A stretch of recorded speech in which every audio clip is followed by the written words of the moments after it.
Hello everyone, welcome to my video. Hope you guys सबैजना सन्चै आरामै हुनुहुन्छ होला। अनि आज म छु म्याग्दी जिल्ला मालिका गाउँपालिका वडा नम्बर 1 मा अवस्थित निस्कोट गाउँमा। अनि निस्कोट गाउँको पनि यो ठाउँ चाहिँ हो बराताल। अनि यो जुन हजुरले चाहिँ यो पछाडिको घर देखिराख्नु भएको छ, यो घर चाहिँ मेरो हो। म जन्मेको ठाउँ, म जन्मेको घर यही हो। अनि यता हाम्रो पछाडितिरै हाम्रो मित्र हुनुहुन्छ, यता मित्र। अनि यो त झन् मेरो दोस्त भइहाल्यो यो त झन् होइन।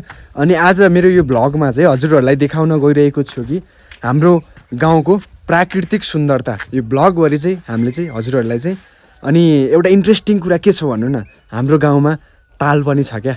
तालको नाम चाहिँ ब्राताल भन्ने चलन छ यहाँ चाहिँ होइन। त्यो देखाउने छु, भिडियो अन्तिमसम्म हेरेर साथ दिनुहोस् है त।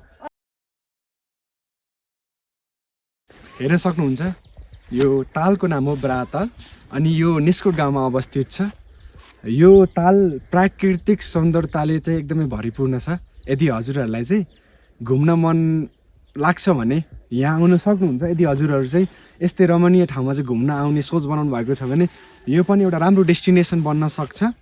हामी चाहिँ यही तालमा चाहिँ पौडी खेलेर हुर्केको हो। आज पनि पौडी खेल्न मन थियो, तर थोरै मौसमले साथ दिएन। अलि मौसम चिसो चिसो छ, त्यो कारणले गर्दा चाहिँ पौडी खेल्न सकिएन है।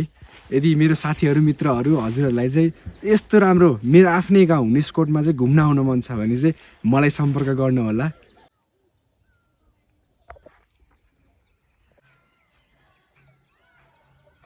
ल हेर्न सक्नुहुन्छ यस्तो राम्रो मान्छेहरूले चाहिँ यस्तो राम्रो फुलसम्मतिको कस्तो सुहाएको है। भन्नुहोस् है, कमेन्ट गर्नु, म ल्याइदिन्छु हजुरको लागि। फेरि हजुरहरूको लागि जसले पनि मेरो भिडियो हेर्दै हुनुहुन्छ सबैजनाको लागि म यो फुल ल्याइदिन सक्छु।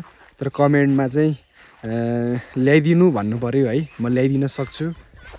हेर्न सक्नुहुन्छ यस्तो बवाल ताल छ कि होइन। धेरै पछि आएको त कस्तो खुसी लाग्यो कि आफ्नै ठाउँमा आउँदा पनि यस्तो नयाँ ठाउँमा आएर चाहिँ भ्रमण गर्न आएको जस्तो, हेर्न आएको जस्तो फिल भइरहेछ। मतलब कि एउटा म चाहिँ आफूले एउटा पर्यटक महसुस गरिरहेको छु कि धेरै पछि आएको नौलो मान्छे जस्तो फिल भइरहेछ। धेरै चेन्जेसहरू भइरहेछ होइन। भर्खर बर्खा लागेको अनि सब हेर्नु न नयाँ पलौहरू पलाइरहेको छ। एकदमै हरियाली जङ्गल छ क्या, हरियाली छ, एकदमै बवाल छ। अनि हामी चाहिँ यो डाँडामा चाहिँ आएका छौँ। अनि यो पछाडि देख्न सक्नुहुन्छ यो चाहिँ मेरो भाइ हो होइन। अनि पहिला यत्रो सानो थियो, अहिले चाहिँ यत्रो ठुलो भइसकेको छ, दाइहरूलाई भेटाइसकेको छ होइन। ट्याक्क चाहिँ यो डाँडामा आउँदा चाहिँ पहिलाको कुराहरूको सम्झना आयो क्या। हामी टक्क सबैजना साथीहरू मिलेर चाहिँ होइन यहाँ दाउरा साउरा लिएर आएर चाहिँ रमाइलो गरेको खाने से के गरिन्थ्यो स्पिकर ल्याएर 9-10 बजीसम्म बस्थ्यौँ कि हामी। अब कोही फ्री फायर खेल्ने, कोही अब गर्लफ्रेन्डसँग बोल्ने होइन। म चाहिँ एक्कासी चाहिँ गाउँ आएँ होइन। तर साथीहरू चाहिँ कोही पनि छैन, सुनसान छ अहिले चाहिँ। गाउँ नै सुनसान छन् क्या। कस्तो भन्दाखेरि चाहिँ अब वैदेशिक रोजगारमा गएका छन् कति धेरैजना मान्छेहरू। कोही चाहिँ अब पढ्नको लागि चाहिँ सहरतिर छन्, कोही चाहिँ अब यतै गाउँघरतिरै काम गर्दैछन्, त्यही पनि टाढा टाढा छन्, घरमै छैनन् होइन। जतिजना पनि मेरो मित्रहरू यदि भिडियो हेर्दै हुनुहुन्छ भने कमेन्ट गरिदिनु है। म तिमीलाई धेरै सम्झिरहेको छु, मिस गरिरहेको छु होइन। जे भए पनि यार कस्तो साथीहरूसँग चाहिँ भेट्न नपाउँदा कस्तो नरमाइलो चाहिँ राख्दो रहेछ होइन। अब यस्तै छ हेर्नुहोस् गाइजहरू, हामी चाहिँ यहाँ रुखमा चढिन्छौँ खुर्पानी खानलाई। यहाँ त्यो बाँदर यता छ, म चाहिँ अर्को बाँदर। यहाँ फेरि अर्कैको फेरि यहाँ फुको खुर्पानीको बुटमा चढेको हामी चाहिँ उसो बवाल। पाक्दैछ खुर्पानी चाहिँ, ऊ त्यतातिर छ, जाने हो उतातिर नि। आज फुपूको खुर्पानी सब भ्याइदिने हो। यता केटाहरूले चाहिँ यता भैँसी चराउँदैछन् अनि भाइले चाहिँ यता बल खेलौँ भने टेक्कलर चाहिँ बल लिएर आछौँ। हामी चाहिँ एकछिन बल खेलेर यसो रमाइलो गर्छौँ। गाउँ आएको बेलामा फेरि होइन भलिबल खेलेन भने त गाउँ आएको जस्तो नै हुँदैन नि त।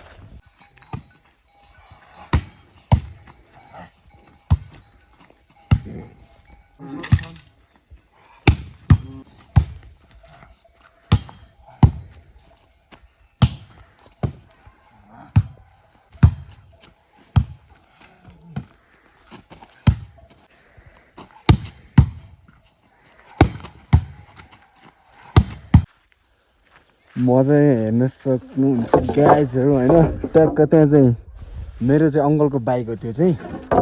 अनि ठ्याक्क अङ्कल चाहिँ गाउँतिर जानुभएको थियो, अनि भर्खर आउनु भएको छ। अनि अङ्कल एक राइड हान्नु भनेर मैले चाहिँ बाइक लिएर आएको छु होइन। यस्तो हिँडो छ है, जे भए पनि फेरि सबिन पनि राइडर हो नि त जमानाको। म चाहिँ होइन बाइक राइड गरेर पनि आइसकेको छु। बाटो त हल्का फुल्का चिप्लो थियो तर पनि अब एकदम राम्रोसँग गएर ट्याक्क गएर चाहिँ आइसकेको छु म। यस्तो हुस्सो कुहिरो लागेर यो चाहिँ मेरो घर हो। हुस्सो कुहिरो लागेर यस्तो भए बाइक पार्किङ गर्ने चाहिँ यहीँ हो होइन।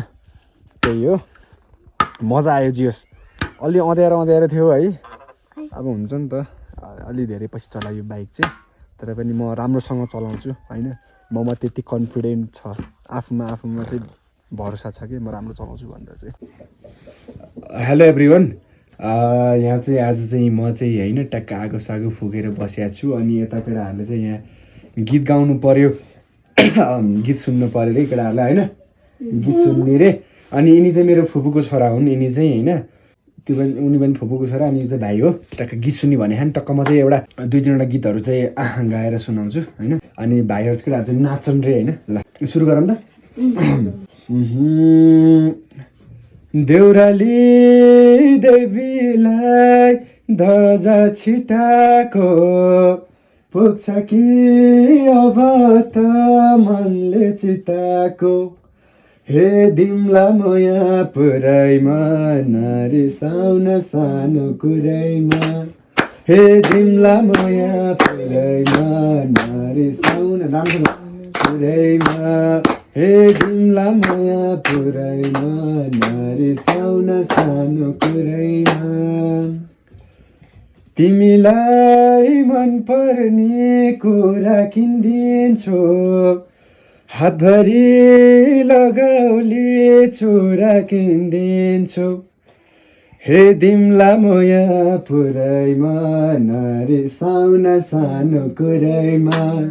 हे दिम्ला म यहाँ पुरैमा नरिसाउन सानो कुरैमा।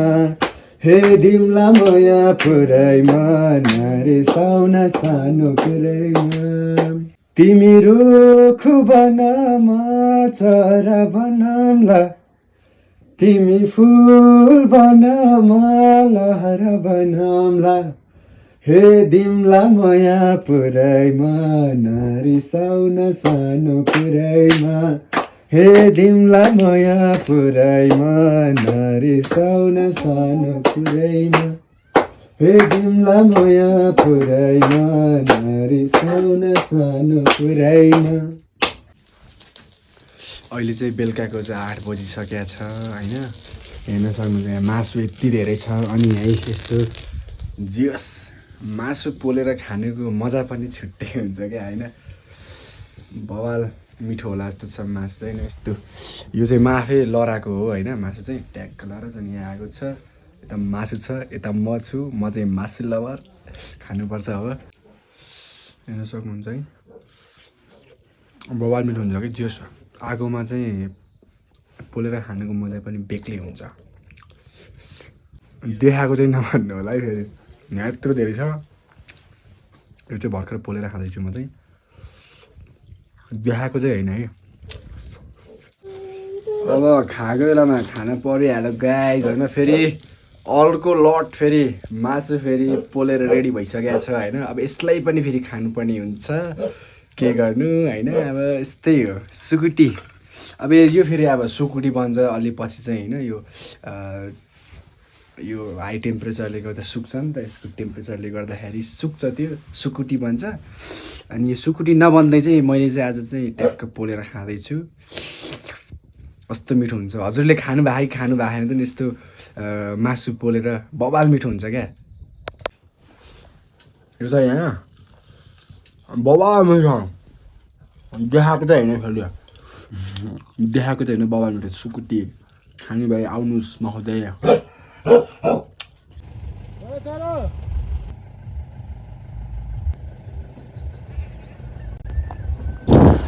हेलो गाइस, आज म चाहिँ होइन फेरि पोखरातर्फ जाँदैछु।